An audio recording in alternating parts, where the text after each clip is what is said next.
বন্ধুরা, এই যে দেখো, তোমাদের রিকোয়েস্টে কিন্তু আমি অনুষ্ঠানে বসে এক দাদাভাই জিজ্ঞাসা করেছিল, দিদি ভাই তুমি মহারাষ্ট্রে থাকো, বড়া পাও খাও।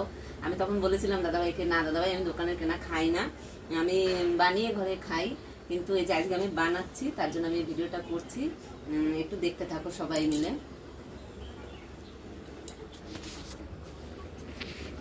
এই যে দেখো কি করে বানাবো আমি সেগুলোই দেখো। এই যে দেখো, আলু সেদ্ধ করে আগেই নিয়েছিলাম অলরেডি, এবং এই যে দেখো সাইজ করে নিয়েছি। আমি দুটো আগে করে তোমাদের দেখাচ্ছি।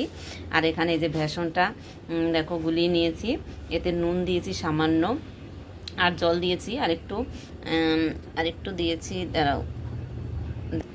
আর তোমরা যখন বানাবে এতে একটু গরম তেল তেল এই যে আমি দেখো তেল দিয়ে দিয়েছি কড়াইতে, এখান থেকে একটু উঠিয়ে নিয়ে এই যে গরম তেল একটু দিয়ে দেবে এতে, তাহলে ভালো হয় জিনিসটা।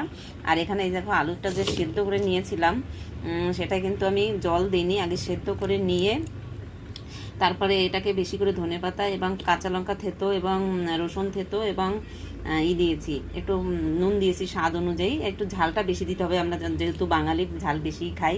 আর এখানে দেখো এক্সট্রা আমি লঙ্কাও একটু নুন দিয়ে একটু সিদ্ধ করে নিয়েছি, সিদ্ধ কি একটু তেলেই ভেজে নিয়েছি। এটা তার সঙ্গে খেতে খুবই ভালো লাগে। আর এখানে রেডি আছে পাও, আমার পাওটা। আর এখানে আছে তেল, দেখো বন্ধুরা তেল গরম হয়ে গেছে অলরেডি। আর এই যে আমি এখন এটা দিয়ে দেবো, এই যে রেখেছিলাম বানিয়ে। তোমরা বড়া পাও এরকম করে বানিয়ে খাবে, আমি এরকমই কিন্তু খাই বন্ধুরা, আমি দোকানের কেনা খাই না। এই যে দেখো আমি এটা এখন এপিট ওপিট করে এই যে গরম তেল এটার মধ্যেই দিয়ে দেবো, দেখতে থাকো ভিডিওটি তোমরা। এই যে দেখো তোমরা অলরেডি দেখো আমি এই যে একটা একটা করে ছাড়বো, বেশি করে ছাড়বো না। অলরেডি আমি দেখাম ছেড়ে দিয়েছি তেলের মধ্যে বড়া পাও।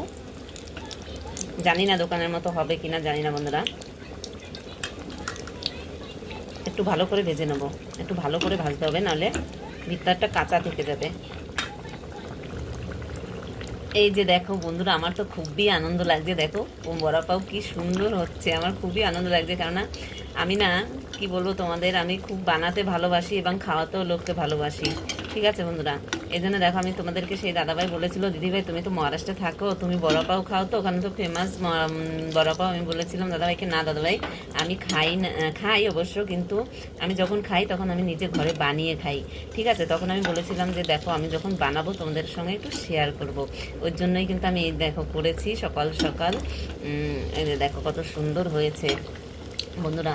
সবাইকে বলছি যে চলে আসো তোমরা সবাই, কে কে খাবে, কে কে বড়া পাও খেতে ভালোবাসো, চলে এসো। আমার বড়া পাও রেডি বন্ধুরা আজকে, দেখো দেখো কি সুন্দর হয়েছে। এই যে দেখো বন্ধুরা অলরেডি আমার বড়া পাও রেডি।